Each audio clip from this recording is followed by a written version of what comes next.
Hi, I'm John Hornick. Welcome to lesson 56 of Chef's Apprentice, learning to cook like a pro, one small plate at a time. This lesson is seared scallop with lime, pea puree, and country ham. This preparation combines three separately prepared components: sea scallops and a pea puree as a base, and a garnish of sautéed ham.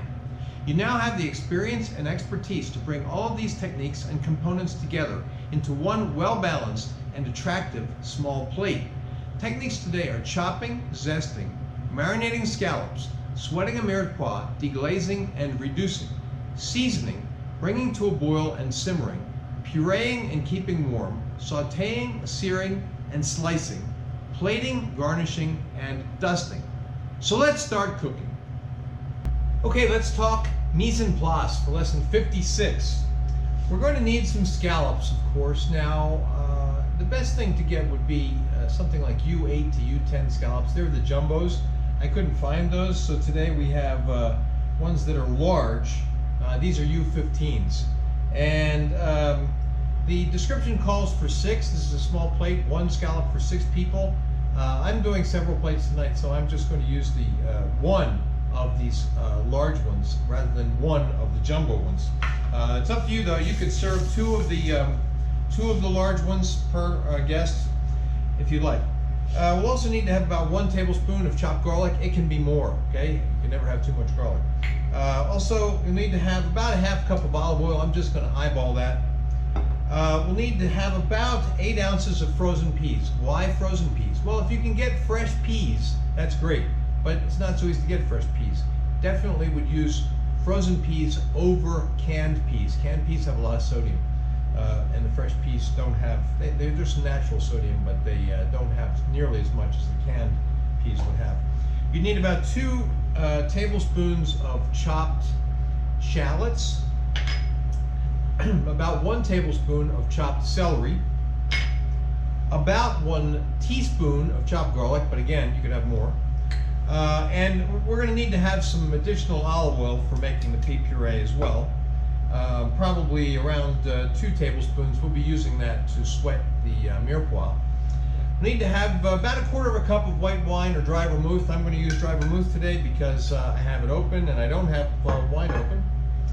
The zest of 1 lime. You should zest the lime before you squeeze it. It's a lot easier to zest it if you do it before you squeeze the juice out of it. And then you'll have to have the juice of 1 lime. About 1 cup of chicken stock. Now, but we're going to eyeball how much we use, so we may not need a full cup. We may need a little more. We'll also need to have some kosher salt and the Peppermill, and then about 2 ounces of country ham that's been cut into a small 1/4-inch dice. And you could also use a prosciutto end and cut that up. You could use virtually any kind of ham really. And you could also use pancetta that's been diced. This is country ham. Okay, that is all of the ingredients that we need. We'll break now, come back, I'll show you the equipment for lesson 56. All right, equipment for lesson 56. We'll need a cutting board and a chef's knife. We'll need a slicing knife to slice those scallops at the end, microplane to zest that lime, and a juicer to get the juice out of the lime.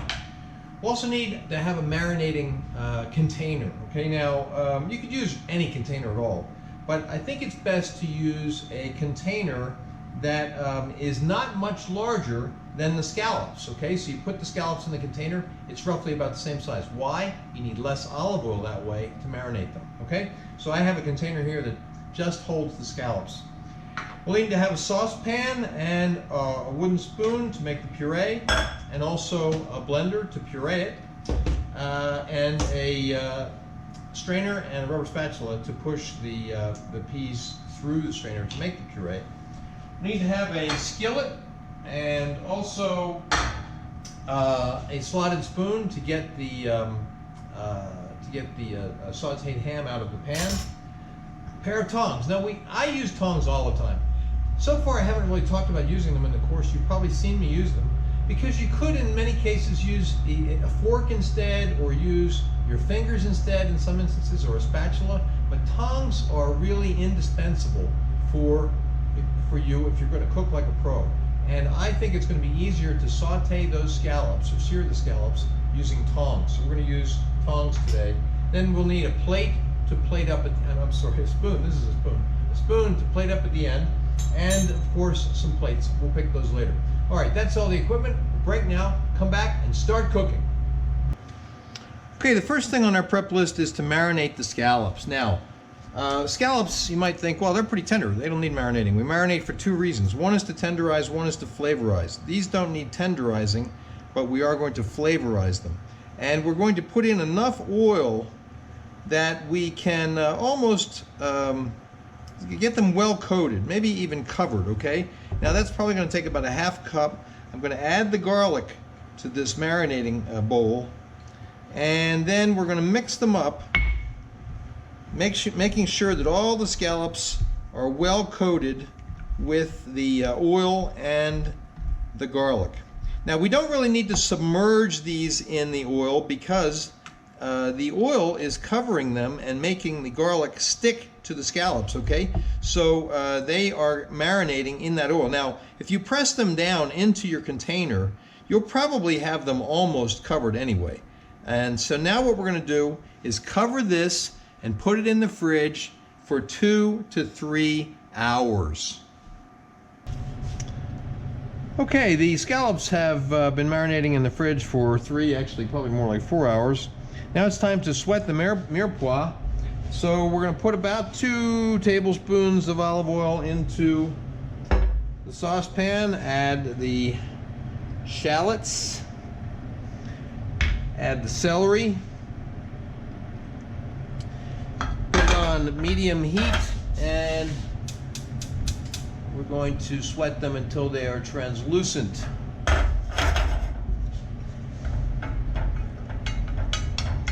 Also, we want to give a little bit of salt and pepper at this point, just lightly. Always sweat every element, always season every element. So you season the mirepoix, then you season whatever vegetable you add to it, and then you might adjust the seasoning at the end.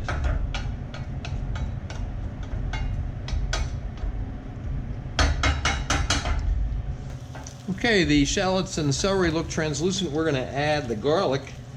And remember, garlic burns fast and easy, so we're going to keep an eye on that and stir it around a bit.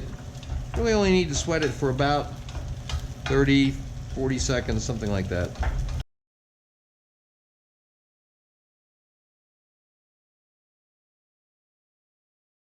Okay, now we want to deglaze with the white wine or vermouth. Remember, I'm using vermouth. We're using about 1/4 cup. Doesn't have to be exact, could be a little more. And we're going to reduce that until it is almost dry or just wet.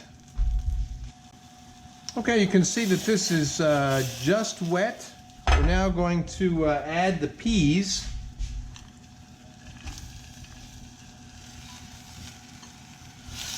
And we're also going to add stock. Now, when we're making soups, we cover the vegetables with the stock.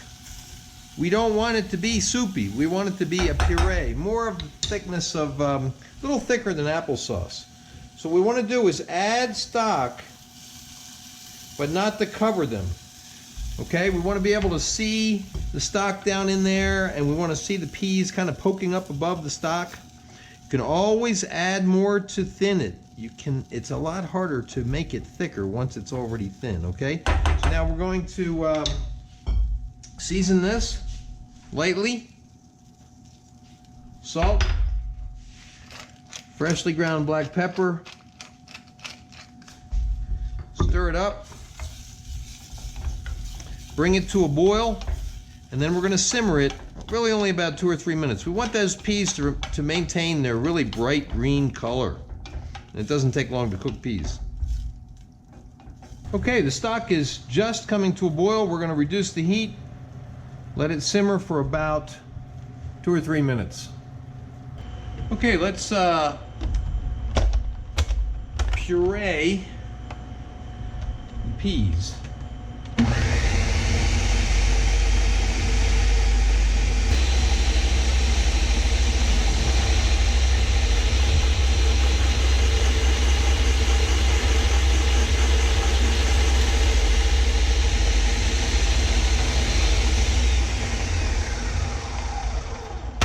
Okay, now you saw what I just did there. I shook the blender. Why did I do that?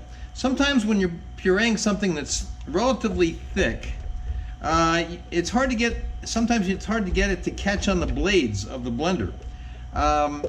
Also, if you don't have a lot of something in the blender, sometimes you might need to make more than you really need so that there's enough in the blender for the blades to catch. But I've found that shaking the blender works pretty well.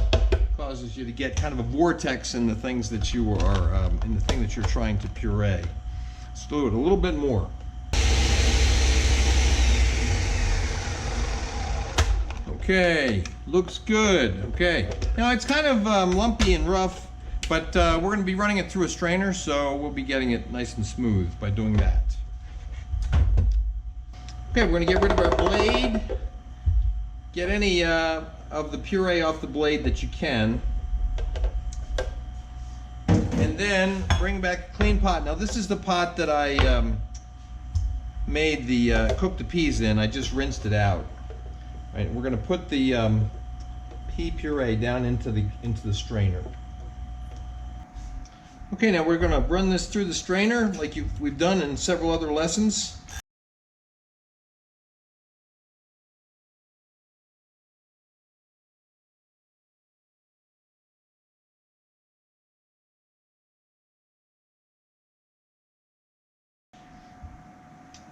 Now I've said in other lessons that sometimes it's easier to push through the strainer with a wooden spoon than with the spatula.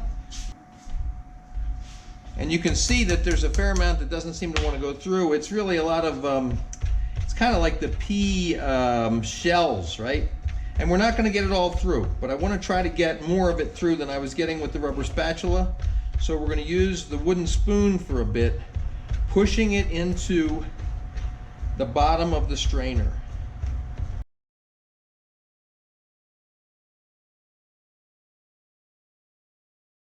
Okay, I think that's about all we're going to get through there. We're going to rinse this off and clean off the bottom of the strainer. Why did we rinse it off? Because the part that was on the rubber spatula was the the fiber and stuff that wouldn't go through the strainer. So we don't want to mix that in with the nice puree. Okay, next step is to stir in the lime juice. That's another reason why you don't want to add too much stock. Remember, we don't want this to be too soupy. We want it to be able to kind of stay in place once we put it onto the plate, rather than running all over the place, which it would do if it were too soupy. Now, we're going to taste it and adjust the seasoning if we need to. I'm going to add a little bit more salt and just a little bit more pepper. Stir it up. Now we'll taste it with a spoon, and we will taste it again. Good, perfect. You get a little bit of the lime coming through. Mostly the pea flavor, which is what you should be getting, and the hint of lime. Now what you want to do is keep this warm until you're ready to serve. All right, now it is time to saute the ham. And what we're going to do is we're going to take about a tablespoon of the oil out of the scallops. The scallops I brought out to room temperature, by the way. It's about a tablespoon out of there, and that's what we're going to use to saute the ham. Why? We're adding flavor. We're layering flavor. It's that Italian term again, insaporire, although my Italian's probably terrible. We're going to bring this to it's just starting to smoke just a little bit, and then we're going to saute the ham in it. So what we have here is we have oil in which those scallops have been marinating for 3 or 4 hours. You only need to do 2 or 3 hours. And also that garlic's in there, right? So this oil has a lot of flavor in it, okay? And we're gonna be adding that to the ham. Okay, our oil is just starting to smoke a little bit. We're gonna add that ham.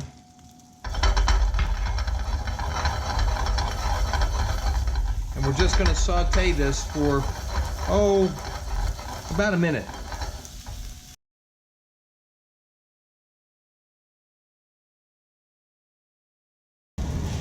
Okay, now let's remove this ham with a slotted spoon, and we're going to keep this warm till we're ready to serve. All right, now we're going to season these scallops. Now, with really any kind of protein, whether it's seafood or meat, actually I sometimes call all proteins meat, whether they're seafood or not. But anyway, they should all be seasoned right before you cook them. Why is that? Because if you season them earlier, the salt can draw out moisture, and we don't want that. We want to keep moisture, as much moisture as we can, in whatever protein that we're cooking. So we want to season just before cooking. All right, now it's time to sear the scallops. We want heat that is medium to a little bit more medium, and we want to get the pan hot. We want to get the oil in the pan to be just smoking. We're using the same pan that we used to saute the ham. So now in this pan we have the scallop flavor in the oil, we have the garlic that was in the oil, and we have the ham flavor. So we're layering flavors here. We're going to saute these scallops as soon as the pan gets to, we're just getting whiffs of smoke. All right, now these are large scallops, and on medium to medium high heat, 2 minutes per side. If they were jumbo scallops, U8 to 10s, that would be 3 minutes per side, but 2 minutes per side for this size.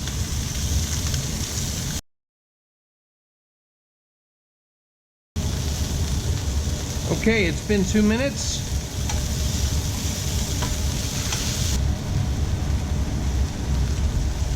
Okay, it's been 2 more minutes. Let's take them off and keep them warm.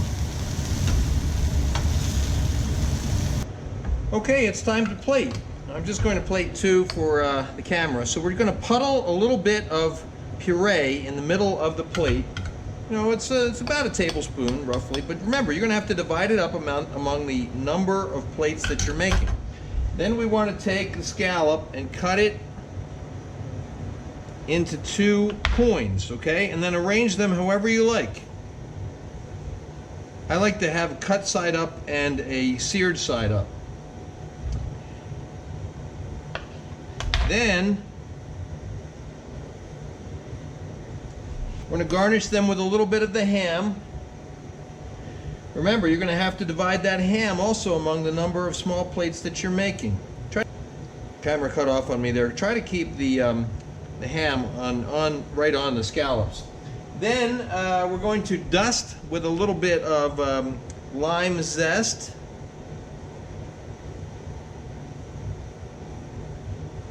And then we're just going to give a twist of pepper